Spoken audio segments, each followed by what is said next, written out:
આજે આપણે ધોરણ 8ના પ્રકરણ 2 સૂક્ષ્મજીવો મિત્ર અને શત્રુનો અભ્યાસ કરીશું. હાનિકારક સૂક્ષ્મજીવો અંગે માહિતી મેળવીશું. પ્રથમ નંબરે મનુષ્યમાં રોગકારક સૂક્ષ્મજીવો, બીજા નંબરે પ્રાણીઓમાં રોગકારક સૂક્ષ્મજીવો અને ત્રીજા નંબરે વનસ્પતિમાં રોગકારક સૂક્ષ્મજીવો. રોગકારક સૂક્ષ્મજીવો કોને કહે છે? કેટલાક સૂક્ષ્મજીવો મનુષ્ય, પ્રાણીઓ તેમજ વનસ્પતિઓમાં રોગો ઉત્પન્ન કરે છે. રોગ ઉત્પન્ન કરતા આવા સૂક્ષ્મજીવોને રોગકારક સૂક્ષ્મજીવો કહે છે. મનુષ્યમાં રોગકારક સૂક્ષ્મજીવો. મનુષ્યમાં રોગકારક સૂક્ષ્મજીવો શ્વાસમાં લેવાથી, હવા દ્વારા, પીવાલાયક પાણીમાંથી અથવા ખોરાક દ્વારા શરીરમાં પ્રવેશે છે. સંક્રમિત વ્યક્તિ એટલે કે ચેપી વ્યક્તિ અથવા પ્રાણીના સીધા સંપર્કમાં આવવાથી રોગોનો ફેલાવો થઈ શકે છે. સૂક્ષ્મજીવો દ્વારા થતા આવા રોગ જે એક સંક્રમિત વ્યક્તિમાંથી બીજી સંક્રમિત વ્યક્તિમાં હવા, પાણી, ખોરાક અથવા ભૌતિક સંપર્ક દ્વારા ફેલાય છે તેવા રોગોને ચેપી રોગો કહે છે. ચેપી રોગોના નામ: કોલેરા, શરદી, શીતળા, ટીબી અને હાલમાં બહુ ચર્ચિત કોવિડ-19 પણ ચેપી રોગની શૃંખલામાં આવે છે. જ્યારે કોઈ વ્યક્તિ શરદીથી પીડાતી હોય અને છીંક ખાતી હોય તો તેની છીંક સાથે સૂક્ષ્મ બૂંદોની સાથે હજારો રોગકારક વાયરસ હવામાં ફેલાય છે. આ વાયરસ દ્વારા શ્વાસ લેવામાં આવતી હવા દ્વારા બીજી વ્યક્તિમાં પ્રવેશ કરે છે અને તે સ્વસ્થ વ્યક્તિમાં ચેપ ફેલાવે છે.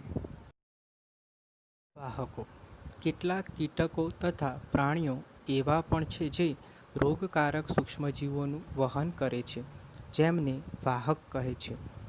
અહીં આપણે ઉદાહરણ દ્વારા સમજીએ. ઘરમાખી કચરા અને પ્રાણીના મળ ઉપર બેસે છે. તેમાંથી રોગકારક સૂક્ષ્મજીવો તેના શરીર સાથે ચોંટી જાય છે. હવે જ્યારે આ માખી ખોરાક પર બેસે છે ત્યારે એવા સૂક્ષ્મજીવો ખોરાકમાં પ્રવેશ કરે છે અને આવો ખોરાક ખાવાથી બીમાર પડવાની સંભાવના વધી જાય છે. એટલે આપણે ઘણીવાર સાંભળતા હોઈએ છીએ કે ખોરાકને હંમેશા ઢાંકેલો રાખવો જોઈએ, તો તેનું કારણ આ જ છે. બાજુની આકૃતિમાં માદા એનોફિલિસ મચ્છર દર્શાવેલ છે. આ માદા એનોફિલિસ મચ્છર મલેરિયાના પરોપજીવી કે જેને પ્લાઝ્મોડિયમ કહે છે તેનું વાહક છે.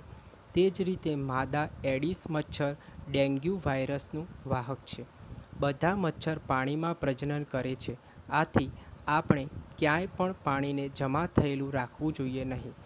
કુલર, ટાયરો તેમજ ફૂલદાની વગેરેમાં ક્યાંય પણ પાણી એકત્રિત થવા દેવું જોઈએ નહીં, જેથી આપણે મચ્છરના પ્રજનનની અટકાવી શકીએ અને વિવિધ રોગોથી બચી શકીએ. આ પણ કારણ પરીક્ષામાં પૂછાઈ શકે તેવું છે.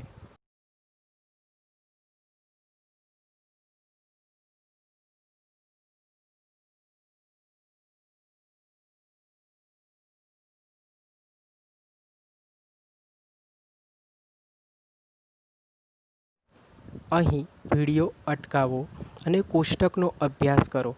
આપેલ કોષ્ટકમાં માનવીમાં થતા રોગોના નામ, તે રોગો થવા માટે જવાબદાર રોગકારક સૂક્ષ્મજીવો, તે રોગો કેવી રીતે ફેલાય છે અને તેવા રોગોથી કેવી રીતે બચી શકાય તે અંગેના ઉપાયો કોષ્ટકમાં આપેલા છે.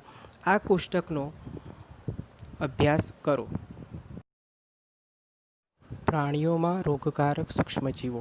કેટલાક સૂક્ષ્મજીવો પ્રાણીઓમાં પણ રોગ ઉત્પન્ન કરે છે. ઉદાહરણ તરીકે એન્થ્રેક્સ મનુષ્ય તેમજ ઢોરમાં થતો ગંભીર રોગ છે જે બેક્ટેરિયા દ્વારા થાય છે.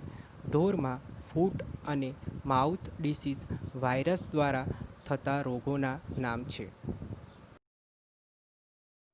વનસ્પતિમાં રોગકારક સૂક્ષ્મજીવો.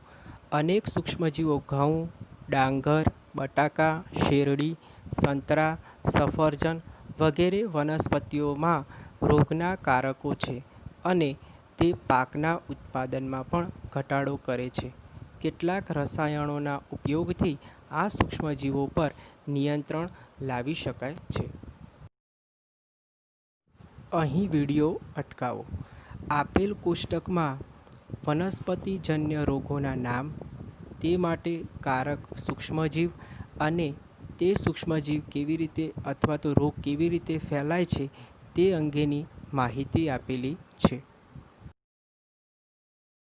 ખોરાક વિષાક્તન, ફૂડ પોઈઝનિંગ, તમે નામ સાંભળ્યું હશે. આજે ચર્ચા કરીએ. સૂક્ષ્મજીવો ખોરાકમાં વિષકારક પદાર્થ ઉત્પન્ન કરે છે. આવો વિષયુક્ત ખોરાક ખાવાથી વ્યક્તિ ગંભીર બીમાર થઈ જાય છે અથવા ક્યારેક તો તેનું મૃત્યુ પણ થઈ શકે છે. આથી ખોરાકને દૂષિત થતો અટકાવવો જોઈએ. ખોરાકની જાળવણી. આપણે અત્યાર સુધી સમજી ગયા કે દૂષિત ખોરાક ખાવાથી કેવા પ્રકારની સમસ્યાઓ ઉત્પન્ન થાય છે. તો હવે આપણે ખોરાકની જાળવણી કેવી રીતે કરવામાં આવે છે તે અંગે જાણીશું. આ ટોપિક ખૂબ જ મજાનો અને રસપ્રદ છે. રાસાયણિક પદ્ધતિ દ્વારા ખોરાકની જાળવણી કેવી રીતે કરી શકાય તે અંગે જાણીશું. સૂક્ષ્મજીવોની વૃદ્ધિ અટકાવવા માટે સામાન્ય રીતે મીઠું તથા ખાદ્ય તેલ વપરાય છે. માટે તેને જાળવણીકારક પદાર્થો કહે છે. અથાણું બનાવવાની મીઠું તથા એસિડનો ઉપયોગ કરવામાં આવે છે, જે સૂક્ષ્મજીવોને વૃદ્ધિ પામતા અટકાવે છે. સોડિયમ બેન્ઝોઇટ તથા સોડિયમ મેટાબાયસલ્ફાઇડ જાણીતા પ્રિઝર્વેટિવ્સ છે. તેઓ ફળોના જામ તથા રસને પણ બગડતા અટકાવે છે. મીઠા દ્વારા ખોરાકની જાળવણી કેવી રીતે કરી શકાય, હવે તે અંગે જાણીશું. લાંબા સમયથી મીઠાનો ઉપયોગ માંસ તેમજ માછલીની જાળવણી માટે કરવામાં આવે છે. બેક્ટેરિયાની વૃદ્ધિ અટકાવવા માટે માંસ તથા માછલીઓને સૂકા મીઠાથી ઢાંકી દેવામાં આવે છે. મીઠાનો ઉપયોગ કરી કેરી, આમળા તેમજ આંબલીની જાળવણી પણ કરવામાં આવે છે. શર્કરાની મદદથી ખોરાકની જાળવણી કેવી રીતે કરવામાં આવે છે તે અંગે જાણીશું. જામ, જેલી તથા ફળોના રસની જાળવણી કરવામાં આવે છે. શર્કરા ભેજનું પ્રમાણ ઘટાડે છે, જે ખોરાકમાં બેક્ટેરિયાની વૃદ્ધિને નિયંત્રિત કરી છે, જેથી ખોરાક બગડતો નથી.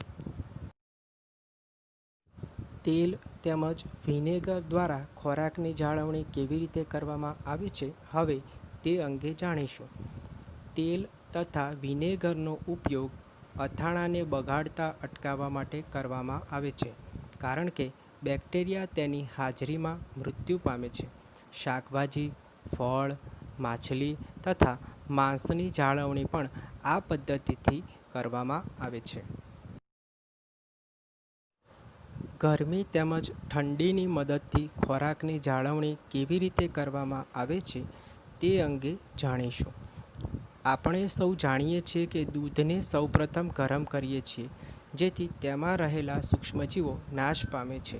ત્યારબાદ ખોરાકને રેફ્રિજરેટરમાં મૂકીએ છીએ, કેમ કે નીચા તાપમાને સૂક્ષ્મજીવોની વૃદ્ધિ અટકી જાય છે. આપણે એક પ્રક્રિયા કે જેને પેસ્ચ્યુરાઇઝેશન કહે છે તે અંગે હવે પછી જાણીશું. પેસ્ચ્યુરાઇઝ દૂધને ઉકાળ્યા વગર વાપરવામાં આવે છે, કારણ કે તે સૂક્ષ્મજીવો રહિત હોય છે.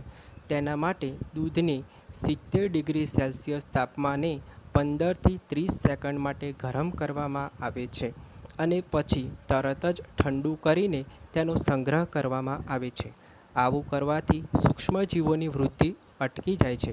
આ પ્રક્રિયાની શોધ લુઈ પાશ્ચર નામના વૈજ્ઞાનિકે કરી હતી. આથી તેને પેસ્ચ્યુરાઇઝેશન કહે છે. છેલ્લે સંગ્રહ અને પેકિંગ. સૂકો મેવો તથા શાકભાજીને પણ હવાચુસ્ત બંધ પેકેટમાં વહેંચવામાં આવે છે, જેનાથી સૂક્ષ્મજીવોની વૃદ્ધિ અટકી જાય છે અને સુરક્ષા પ્રાપ્ત થાય છે. તો અત્યાર સુધી આપણે ખોરાકની જાળવણી કેવી રીતે કરવામાં આવે છે તે અંગેની માહિતી મેળવીશ. સૂક્ષ્મજીવો દ્વારા નાઇટ્રોજન સ્થાપન. શીંબી કુળની વનસ્પતિઓ જેવી કે વાલ, વટાણા, મગફળીની મૂળની મૂળગંડિકામાં રાઇઝોબિયમ નામના બેક્ટેરિયા વસવાટ કરે છે. આ બેક્ટેરિયા હવામાંથી ભૂમિમાં નાઇટ્રોજન સ્થાપન કરે છે. નાઇટ્રોજન સ્થાપનની પ્રક્રિયા હવે આપણે વિસ્તૃત જોઈશું. અહીં આકૃતિમાં નાઇટ્રોજન ચક્રની રેખાંકિત આકૃતિ દર્શાવેલી છે. તેનો અભ્યાસ કરો. હવે આપણે નાઇટ્રોજન ચક્ર વિશે વિસ્તૃત માહિતી મેળવીશું. વાતાવરણમાં 78% નાઇટ્રોજન વાયુ છે. નાઇટ્રોજન બધા સજીવો માટે આવશ્યક ઘટક છે, જેમ કે પ્રોટીન, ક્લોરોફિલ, ન્યુક્લિક એસિડ તેમજ વિટામિનમાં તે હાજર હોય છે. વનસ્પતિઓ તથા પ્રાણીઓ વાતાવરણના નાઇટ્રોજનનો સીધો ઉપયોગ કરી શકતા નથી. બેક્ટેરિયા તેમજ નીલ-હરિત લીલ વાતાવરણમાં રહેલ નાઇટ્રોજનનું સ્થાપન કરીને તેનો નાઇટ્રોજન ક્ષારોમાં રૂપાંતરણ કરે છે. જ્યારે નાઇટ્રોજન આવા ક્ષારોમાં રૂપાંતર થઈ જાય છે, ત્યારે વનસ્પતિ તેનો ઉપયોગ ભૂમિમાંથી મૂળ તંત્ર દ્વારા કરે છે. ત્યારબાદ શોષાયેલા નાઇટ્રોજનનો ઉપયોગ પ્રોટીન તેમજ અન્ય સંયોજનોના સંશ્લેષણ માટે કરે છે. વનસ્પતિઓ પર આધાર રાખતા પ્રાણીઓ તેમાંથી પ્રોટીન તેમજ અન્ય નાઇટ્રોજન સંયોજનો પ્રાપ્ત કરે છે. વનસ્પતિઓ પર આધાર રાખતા પ્રાણીઓ તેમાંથી પ્રોટીન તેમજ અન્ય નાઇટ્રોજન સંયોજનો પ્રાપ્ત કરે છે. વનસ્પતિઓ તેમજ પ્રાણીઓના મૃત્યુ બાદ ભૂમિમાં હાજર બેક્ટેરિયા તેમજ ફૂગ નાઇટ્રોજન ઉત્સર્ગ દ્રવ્યોને નાઇટ્રોજનના સંયોજનોમાં પરિવર્તિત કરે છે, જે વનસ્પતિ દ્વારા પુનઃ ઉપયોગમાં લેવાય છે. કેટલાક વિશિષ્ટ બેક્ટેરિયા નાઇટ્રોજનયુક્ત સંયોજનોને નાઇટ્રોજન વાયુમાં રૂપાંતરિત કરે છે, જે વાતાવરણમાં ચાલ્યો જાય છે. પરિણામે વાતાવરણમાં નાઇટ્રોજનની માત્રા લગભગ જળવાઈ રહે છે. અહીં આપણે આપણા પ્રકરણ 2 સૂક્ષ્મજીવો મિત્ર અને શત્રુ પૂર્ણ કરીએ છીએ. ખૂબ ખૂબ આભાર.